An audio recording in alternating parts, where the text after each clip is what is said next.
Hello friends, मैं ममन मिश्रा और आप सभी का स्वागत है हमारे यूट्यूब चैनल पर। तो आज हम बात करेंगे जो हमारा वर्ल्ड पॉलिटिक्स चल रहा है उसमें हम एक नया चैप्टर लेके आए हैं जिसका नाम है इंटरनेशनल ऑर्गेनाइजेशन। और ये चैप्टर नंबर 6 है। इसके बाद हमें एक और चैप्टर पढ़ना है जिसका नाम है ग्लोबलाइजेशन। ठीक है, तो उसके बाद हमारे 2021 का सिलेबस जो है वो खत्म हो जाएगा और हम नेक्स्ट स्विच करेंगे जियो की बुक पर। और हम जियो की बुक को कोशिश करेंगे कि वो खत्म हो जाए जल्दी से जल्दी। तो आइए स्टार्ट करते हैं।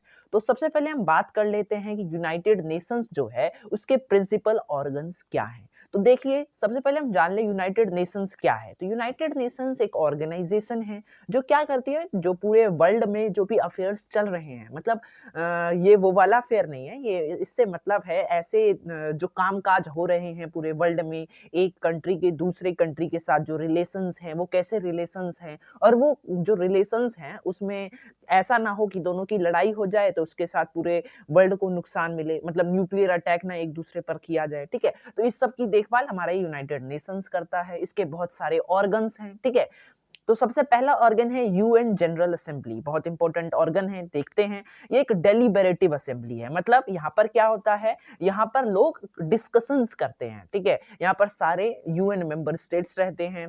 ठीक है, और इसमें 193 मेंबर्स हैं हमारे यूनाइटेड नेशंस में। याद रखना है हमको, 193 मेंबर्स हैं। अब जो रिप्रेजेंटेटिव हैं ये ऑल 193 मेंबर, इनका सबका एक वोट है। ठीक है, 193 मेंबर्स हैं तो सबका एक एक वोट होगा। ऐसा हो सकता है कि कोई चीज पास करवानी हो, जैसे लॉ पास होता है तो क्या होता है, सबको वोट डालना पड़ता है, तो पर कंट्री के पास एक एक वोट होता है। लेकिन कुछ ऐसी कंट्रीज होती हैं जिनके पास स्पेशल पावर होती है, जिनको हम वीटो पावर भी कहते हैं। ठीक ठीक है, तो ये वीटो पावर क्या होती है, ये वीटो पावर बताती है कि अगर उन 5 कंट्रीज ने मना कर दिया, उनमें से एक कंट्री ने भी मना कर दिया कि ये नहीं होगा लॉ, तो किसी की हिम्मत नहीं है कि उस लॉ को पास किया जा सके। ठीक है, तो ये वीटो पावर कहलाती है। हम आगे पढ़ेंगे। ये क्या करती है, ये नॉन कंपलसरी रिकमेंडेशंस जो होती हैं और जो यूएनएससी के लिए मतलब रिकमेंडेशंस आती है उनको बताती है कि ये अच्छी है, मतलब आपको रिकमेंडेशन करना चाहिए या सुधार करना चाहिए या नहीं करना चाहिए। ठीक है, ये क्या करती है, ये नए मेंबर्स जो भी ऐड होने चाहिए यूएन में उनके ऊपर डिसाइड करती है। ये अडॉप्ट करती है बजट को। ये नॉन परमानेंट मेंबर्स जो हैं यूनाइटेड नेशन सिक्योरिटी काउंसिल के, उसको भी इलेक्ट करती है।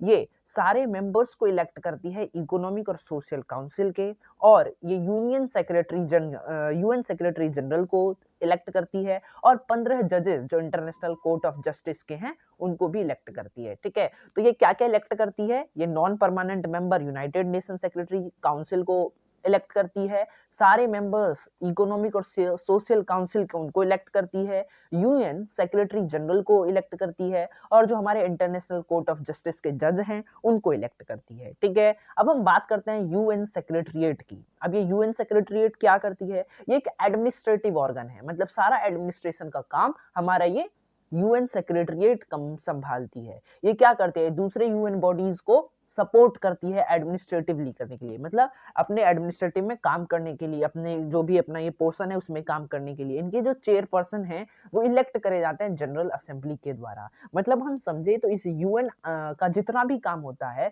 वो जनरल असेंबली दादा के द्वारा ही करा जाता है। अब ये दादा मैंने क्यों बोला, मतलब दादा क्या होता है, हमारे घर में सबसे ऊपर रहते हैं। ठीक है, तो जो वो मांग कहते हैं वही हमारे घर में होता है। सेम हमारे इस घर के दादा हैं जनरल असेंबली। तो जो भी आप देखेंगे यूएन सेक्रेटरी या इंटरनेशनल कोर्ट ऑफ जस्टिस, और आगे भी हम पढ़ेंगे, तो सबको जनरल असेंबली ही चुनेगी। ठीक है, 5 साल के लिए उसके चेयरपर्सन चुने जाते हैं, और ये यूएन का फोरमोस्ट रिप्रेजेंटेटिव होता है। इसी को हम जनरल असेंबली का जो हेड होता है ना उसको कहते हैं। ठीक है, अब इंटरनेशनल कोर्ट ऑफ जस्टिस के बारे में बात करते हैं। अगर कोई मामला ऐसा हो गया कि दो कंट्रीज के बीच में लड़ा जा रहा है तो वो कैसे सॉल्व किया जाए, वो इंटरनेशनल कोर्ट ऑफ जस्टिस में आता है। जैसे कि हम बात करें तो इंडिया और पाकिस्तान का एक मामला चल रहा है कुलभूषण जाधव का। ठीक है, वो थोड़े से गंजे से आदमी है, आपने देखा होगा फोटो शायद न्यूज़पेपर्स में, तो वो बहुत ज्यादा डिवोटेड है। मतलब क्या हो रहा है कि उसके ऊपर बहुत सालों से भाषण चलता आ रहा है कि पाकिस्तान कह रहा है कि ये धोखेबाज था।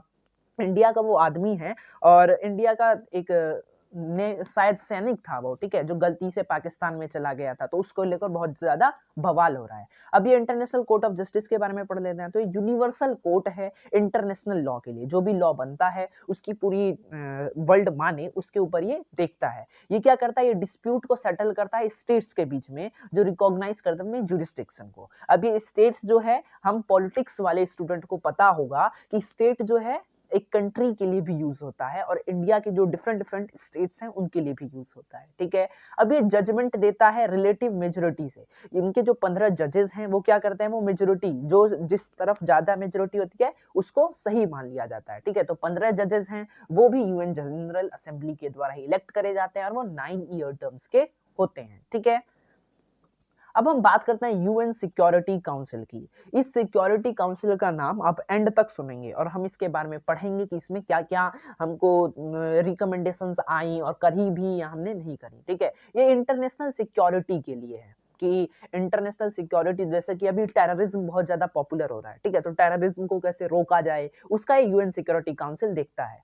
अब ये रिस्पॉन्सिबल है कॉपरेशन बिटवीन स्टेट्स, पीस का और सिक्योरिटी का। मतलब दो कंट्री हैं और उन दोनों के बीच में पीस सही से है या नहीं है, सिक्योरिटी है तो दोनों एक दूसरे की सिक्योरिटी के नाम पे दोनों की कंट्री में दखल तो नहीं दे रहे हैं, उसके अकॉर्डिंग ही देखते हैं। अब ये अडॉप्ट करते हैं कंपल्सरी रिजोल्यूशंस को, जो भी इन्हें चेंज लाना होता है ये अडॉप्ट करते रहते हैं रेगुलर। और इसमें 15 मेंबर्स हैं, जिसमें कि 5 मेंबर जो है वो परमानेंट है और 10 जो है वो इलेक्टेड मेंबर्स हैं, ठीक है। और इन्हीं 5 मेंबर्स के पास वीटो पावर है।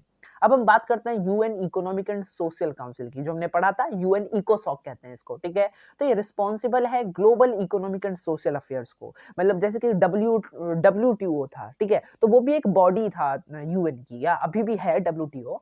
तो क्या है कि वो भी इकोनॉमिक और सोशल अफेयर्स को देखते हैं। वो रिस्पॉन्सिबल है कॉपरेशन बिटवीन स्टेट्स, मतलब जो डिफरेंट डिफरेंट कंट्रीज हैं उनके बीच में कैसा तालमेल है कि वो सोशल और इकोनॉमिक मैटर्स को आगे बढ़ाते जाएं, ठीक है। वो रिस्पॉन्सिबल है किसके लिए, कॉपरेशन बिटवीन यूएन से न्यूमरस स्पेशलाइज्ड एजेंसीज, जो भी यूएन की छोटी छोटी स्पेशलाइज्ड एजेंसी हैं उनके बीच में कॉपरेशन बना रहे। इसमें 54 मेंबर्स इलेक्ट करे जाते हैं, और ये भी जनरल असेंबली के द्वारा ही इलेक्ट करे जाते हैं, और ये 3 साल के लिए इलेक्ट करे जाते हैं, ठीक है। अब हम बात करते हैं ट्रस्टीशिप काउंसिल की।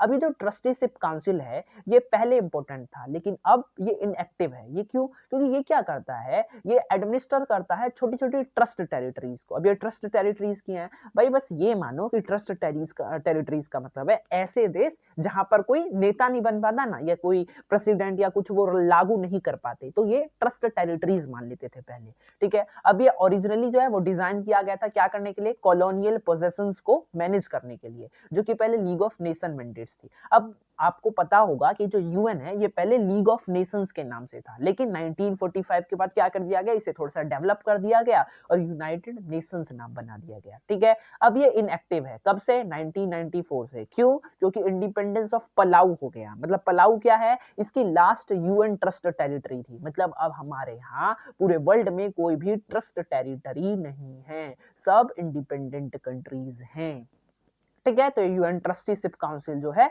वो खत्म हो चुका है। अब हम बात करते हैं की ऑर्गन्स की, इसके क्या क्या इंपॉर्टेंट ऑर्गन्स हैं, ठीक है। अब हम बात करते हैं सबसे पहले यूनेस्को की। तो फुल फॉर्म जो है यूनेस्को की वो है United Nations Educational Scientific and Cultural Organization. तो जैसे कि फुल फॉर्म से ही पता चल रहा है ये क्या करेंगे, ये हमारे एजुकेशन पर, साइंटिफिक पर और कल्चरल ऑर्गेनाइजेशन है। तो ये इन 3 चीजों पर ज्यादा विशेष ध्यान देंगे। ये 4 नवंबर 1946 को एस्टैब्लिश हुआ था और इसका हेडक्वार्टर लोकेटेड है पेरिस, फ्रांस में। तो हम जितने भी की ऑर्गन्स पढ़ेंगे उनका हमको याद रखना है कि कब एस्टैब्लिशमेंट हुआ था और कब उसकी हेडक्वार्टर, कहाँ उसका हेडक्वार्टर है, ठीक है। अब ये एक स्पेशल बॉडी जो थी यूएन की, उसका मेन ऑब्जेक्टिव क्या था, प्रमोट करना एजुकेशन को, नेचुरल साइंस को, सोसाइटी को, एंथ्रोपोलॉजी को, कल्चरल और कम्युनिकेशन को, ठीक है। ये कुछ हमारे इंपॉर्टेंट एम्स थे या ऑब्जेक्टिव थे। ठीक है। अब कुछ सालों में क्या हुआ है कि इनका जो स्पेशल वर्क है, जो यूनेस्को के द्वारा करा गया है, वो लिटरेसी को बढ़ाने में किया गया है। टेक्निकल और एजुकेशनल ट्रेनिंग में दिया गया है कि अब बच्चों को कंप्यूटर की नॉलेज हो, जो हम मोबाइल से पढ़ते हैं उसकी नॉलेज इन्हीं के द्वारा स्टार्ट करी गई थी, ठीक है। और इंडिपेंडेंट मीडिया होनी चाहिए, ठीक है। क्या है कि बहुत सारे ऐसी कंट्रीज हैं जहाँ पर मीडिया को इंडिपेंडेंस नहीं मिल रही है, ठीक है। तो वहां पर इंडिपेंडेंट मीडिया होनी चाहिए। अब हम बात करते हैं यूनिसेफ की। अब ये यूनिसेफ क्या है? जो फुल फॉर्म है यूनिसेफ की, वो है United Nations International Children's Emergency Fund. मतलब अगर चिल्ड्रन के साथ कोई इमरजेंसी हो जाती है, या किसी देश में क्या हुआ कि बच्चों को बहुत ज्यादा प्रताड़ित किया जाता है, बहुत ज्यादा परेशान किया जाता है, तो यूनाइटेड नेशंस क्या करेगी? वो अपने इस यूनिसेफ से कहेगी कि भाई वहां पर आप जाके देखिए, उनको जरूरत है पैसे की, तो उसकी आप थोड़ी सी हेल्प करिए। ये 1946 में स्टैब्लिश करा गया था जनरल असेंबली के द्वारा, ठीक है। जनरल असेंबली जो हमने यूनाइटेड नेशन की जनरल असेंबली थी, वही है इतनी देर से। और एक बॉडी की तरह किया गया था कि इसका मेन टास्क क्या होगा? इसे इमरजेंसी फंड्स कलेक्ट करने पड़ेंगे। किसके लिए? चिल्ड्रन के लिए, और उनके डेवलपमेंट पे हेल्प करने के लिए पूरे वर्ल्ड में, ठीक है। एक मतलब एक यही एक बॉडी थी जिसको ऑर्गेनाइज किया गया था कि आप देश से, हर जगह से इमरजेंसी फंड कलेक्ट करिए। किसके नाम पर? कि बच्चों की हमें हेल्प करनी है और उनको पूरे वर्ल्ड में डेवलप करना है, ठीक है। ये हेल्प करते हैं और एनकरेज करते हैं वर्क को जो प्रमोट करते हैं चिल्ड्रंस की हेल्थ को और बेटर लाइफ पूरे वर्ल्ड में। इसके जो हेडक्वार्टर है वो न्यूयॉर्क यूएसए में लोकेटेड है, ठीक है। अब हम बात करते हैं आईएलओ की, ठीक है। तो फुल फॉर्म जो आईएलओ का है वो इंटरनेशनल लेबर ऑर्गेनाइजेशन, ये लेबर्स का ध्यान रखती है, ठीक है। ये एस्टेब्लिश हुई थी अक्टूबर 1919 में। अब देखिए, ये जो 1919 है, ये इंडिया के लिए भी बहुत इंपॉर्टेंट है। इंडिया के लिए इसीलिए इंपॉर्टेंट है क्योंकि ये 1919 ही ऐसा ईयर है जहां पर जलियांवाला बाग हत्याकांड हुआ था, ठीक है। तो आपको इसे याद रखना है। अब इसका हेडक्वार्टर जो है वो जेनेवा स्विट्जरलैंड में है, ठीक है। इसका हेडक्वार्टर जेनेवा स्विट्जरलैंड में है। ये एक बॉडी है यूएन की जो एम रखती है किसका? प्रमोट करना है हमको एफिशिएंट कंडीशन सोशल जस्टिस के लिए, और वर्क करना है हमको वर्कर्स के लिए, ठीक है। किससे? इंटरनेशनल लेबर स्टैंडर्ड्स थे। इन्होंने कुछ अपने स्टैंडर्ड्स बनाए होंगे कि लेबर को इतनी तनख्वाह मिलनी ही चाहिए, इनको इतना काम करना चाहिए, उससे ज्यादा नहीं करना चाहिए, तो उनके अकॉर्डिंग। अब इसके साथ साथ वो इंसेंटिव देते हैं वुमेन के लिए और मेन वर्कर्स को, जो प्रोडक्टिव वर्क में एंगेज होते हैं, ठीक है, कुछ प्रोडक्टिव वर्क कर रहे हैं, और क्रिएट करते हैं safety, purity and self respectful conditions for them at work place. जहां भी वो वर्क करने जा रहे हैं वहां पर सेफ्टी है या नहीं है, ठीक है। वहां पर क्या है? सेल्फ रेस्पेक्टफुल कंडीशंस मिल रही हैं, नहीं मिल रही हैं, मतलब जो भी नौकर हैं उनको रेस्पेक्ट दिया जा रहा है या नहीं दिया जा रहा है, उसके ऊपर ध्यान दिया जाता है। अब ये है WHO। अब हम बात करें तो 2020 का सबसे बड़ा दुश्मन और कोरोना का बहुत बड़ा साथी ये WHO है, ठीक है। क्योंकि फुल फॉर्म जो WHO की है वो है वर्ल्ड हेल्थ ऑर्गेनाइजेशन, लेकिन अब कुछ नई नई डेफिनेशंस हमारी व्हाट्सएप ग्रुप्स पर आती रहती हैं जो कि नहीं है, ठीक है। तो हमें बस याद करना है वर्ल्ड हेल्थ ऑर्गेनाइजेशन। अभी 7 अप्रैल 1948 को फाउंड हुई थी, जिसका हेडक्वार्टर था जेनेवा स्विट्जरलैंड में, ठीक है। अभी तक हमने पढ़ा कि जेनेवा स्विट्जरलैंड में दो का है, एक WHO का और एक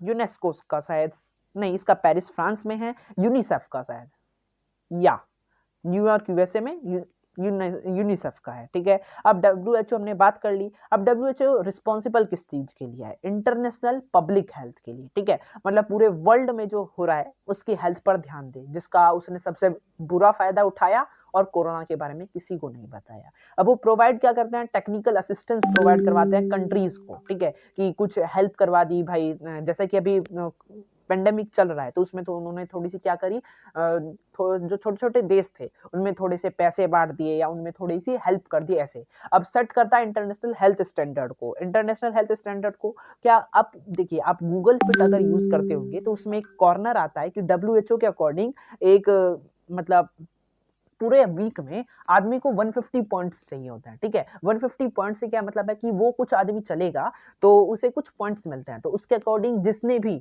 150 पॉइंट्स कमा लिए वो थोड़ा सा हेल्दी होता है, ठीक है। तो इंटरनेशनल हेल्थ स्टैंडर्ड अपना सेट करते हैं और गाइडलाइंस कुछ सेट करते हैं और कलेक्ट करते हैं डाटा को ग्लोबल हेल्थ इश्यूज पर। वर्ल्ड हेल्थ सर्वे से वो दिखाते भी रहते हैं हमको, ठीक है, कि इतने, ये जो कंट्री है इसमें इतने ज्यादा लोग प्रोडक्टिव हैं, इतने ज्यादा लोग हेल्दी हैं, इन सब का वो डाटा देती है। अब WHO जो है वो उसने प्ले करा था एक लीडिंग रोल, बहुत बड़ा रोल उसने प्ले करा था सेवरल पब्लिक हेल्थ अचीवमेंट में। मतलब बहुत सारी जो बीमारी हुई थी उनको दबाने में इनका हेल्प था। वो कौन कौन सी थी देखते हैं। स्मॉल पॉक्स को हटाने में, ठीक है। पोलियो को हटाने में इन्होंने बहुत ज़्यादा संभवतः मदद करी और इबोला वैक्सीन को निकालने में इन्होंने बहुत ज़्यादा हेल्प करी, ठीक है। अब इबोला एक टाइम का बहुत ज़्यादा भयानक बीमारी थी जो अब नहीं है, ठीक है। अब हम बात करते हैं सिक्योरिटी काउंसिल की और उसके एक्सपेंड होने की जरूरत की। अब क्यों बात चली कि सिक्योरिटी काउंसिल को क्या करा जाए, एक्सपेंड करा जाए। तो यूएन सिक्योरिटी काउंसिल में 5 परमानेंट मेंबर्स थे। वो थे यूएस, रसिया, यूके, फ्रांस और चाइना, जो कि अभी भी बरकरार है। अब ये जो स्टेट्स हैं वो सेलेक्ट इसीलिए किए गए थे क्योंकि परमानेंट मेंबर्स इसीलिए बने क्योंकि वो मोस्ट पावरफुल थे। कब मोस्ट पावरफुल थे? सेकेंड वर्ल्ड वॉर के बाद ही, क्योंकि सेकेंड वर्ल्ड वॉर के बाद क्या हुआ था, वो जो लीग ऑफ नेशंस था वो यूनाइटेड नेशंस में चेंज हुआ था। अब डिमांड बढ़ने लग गई है इसके लिए यूएन सिक्योरिटी काउंसिल के परमानेंट और नॉन परमानेंट मेंबरशिप को इंक्रीज करने के लिए। प्रेजेंट में कितने हैं? 15 हैं, जिसमें से 5 ये हमने पढ़े कि परमानेंट हैं और 10 टेम्पररी हैं, और वो 10 टेम्पररी 2 ईयर्स के इंटरवल के लिए चुने जाते हैं। मतलब 2-2 साल आप लेंगे, उसके बाद आप ब्रेक कर लेंगे थोड़ा सा, ठीक है। और ये इसीलिए किया गया क्योंकि वो क्या सोच रहे थे कि जो कंटेम्प्रेरी वर्ल्ड पॉलिटिक्स की जो रियलिटी है, ठीक है, वो रिफ्लेक्ट नहीं हो पा रही है इस पूरे ऑर्गेनाइजेशन में। कंटेम्प्रेरी वर्ल्ड पॉलिटिक्स मतलब जो हम पढ़ते आ रहे हैं कि जो भी अभी चल रहा है, अफेयर्स हो रहे हैं, वो जो यूएन में है उसमें दिखाई नहीं दे रहा है, ठीक है। अब यूएस और जो दूसरी वेस्टर्न कंट्रीज हैं वो भी चाहती हैं कि इम्प्रूवमेंट आए यूएन के बजटरी प्रोसीजर्स में और उसके एडमिनिस्ट्रेशन में, कि थोड़ा सा वो हिला हुआ है। अब जैसे ये कोरोना पेंडेमिक हुआ था तो क्या कर दिया था यूएसए ने, जो वो पैसे देता था यूएन को वो बंद कर दिया था। क्यों? क्योंकि वो डब्ल्यूएचओ के काम से बहुत नाराज था, ठीक है। अब 1992 में क्या हुआ कि यूएन जनरल असेंबली ने एक अडॉप्ट करा एक रिजोल्यूशन, उसके पास एक रिजोल्यूशन आया जो बता रहा था कि उसने मतलब उस रिजोल्यूशन में 3 कंप्लेंट थी। पहली कंप्लेंट क्या थी कि सिक्योरिटी काउंसिल जो है वो रिप्रेजेंट नहीं कर पा रही है पूरी कंटेम्प्रेरी पॉलिटिकल रियलिटीज को, मतलब वो कुछ देशों के परेशानियों को छोड़ देता है। इसके जो डिसीजंस हैं वो रिफ्लेक्ट करते हैं ओनली वेस्टर्न वैल्यूज को। वेस्टर्न वैल्यूज से क्या मतलब है, ये जो यूएसए वाला पोर्शन है ना, उस साइड के जितने भी वैल्यूज हैं उनको और इंटरेस्ट को, ठीक है। और वो कुछ फ्यू पावर से ही डोमिनेट है, और ये फ्यू पावर्स कौन से हैं? जो वो 5 परमानेंट पावर्स हैं, क्योंकि वही सबसे ज्यादा इन्हें इकोनॉमी में हेल्प करते हैं, ठीक है। और ये इक्विटेबल रिप्रेजेंटेशन भी लैक कर रहा है। अब देखिए क्या है कि डेमोक्रेसी में मेन लॉ क्या कहता है कि डेमोक्रेसी में सबको इक्वल राइट्स है, ठीक है। लेकिन यूएन में ऐसा नहीं है क्योंकि यूएन में किसी को वीटो पावर भी दी गई है इन 5 आदमियों मतलब कंट्रीज को, ठीक है। तो ये इक्विटेबल रिप्रेजेंटेशन भी नहीं दिखाता, इसके लिए भी लोग बहुत सारे कहने लग गए। कुछ ईयर्स में क्या हुआ कि कुछ जो क्राइटेरिया है उसको प्रपोज करा गया नई परमानेंट और नॉन परमानेंट मेंबर्स के लिए, जो कि सिक्योरिटी काउंसिल में ऐड हो सकते थे, ठीक है। तो new members should be major economic power, बड़ा इकोनॉमिक पावर होना चाहिए, बड़ा मिलिट्री पावर होना चाहिए, कंट्रीब्यूटर होना चाहिए यूएन बजट में, जो यूएन का बजट है उसमें, बिग नेशन होना चाहिए अपने पॉपुलेशन के अकॉर्डिंग, एक नेशन ऐसा होना चाहिए जो डेमोक्रेसी और ह्यूमन राइट्स को दिखाए कि हमारे यहाँ डेमोक्रेसी चल रही है और ह्यूमन राइट्स चल रहे हैं। अब एक ऐसी कंट्री होनी चाहिए जो काउंसिल को रिप्रेजेंटेटिव बना दे पूरे वर्ल्ड डाइवर्सिटी में, ज्योग्राफी के एरिया में, इकोनॉमिक सिस्टम के एरिया में और कल्चर में। अब ये जो दिए गए कि एक नया मेंबर ऐसा हो सकता है, उसमें कुछ चीज नहीं बताई गई जिसके लिए बहुत ज्यादा बवाल हुआ। अब इन्होंने कहा है कि मेजर इकोनॉमिक पावर होना चाहिए, लेकिन इन्होंने ये नहीं बताया कितना। मेजर मिलिट्री पावर होना चाहिए, लेकिन ये नहीं बताया कितना। सब्सटेंशियल कंट्रीब्यूटर होना चाहिए यूएन बजट का, लेकिन कितना, इन्होंने इनके बारे में डिस्कस हमको नहीं करा, ठीक है। जिस पर बहुत सारे लोग जो है वो भड़कने भी लग गए और यूएन को बताने लग गए कि ये वेस्टर्न का ही काम है, ठीक है। अब अगर आपको वीडियो पसंद आई हो तो लाइक, शेयर और सब्सक्राइब करना ना भूलें। Thank you so much.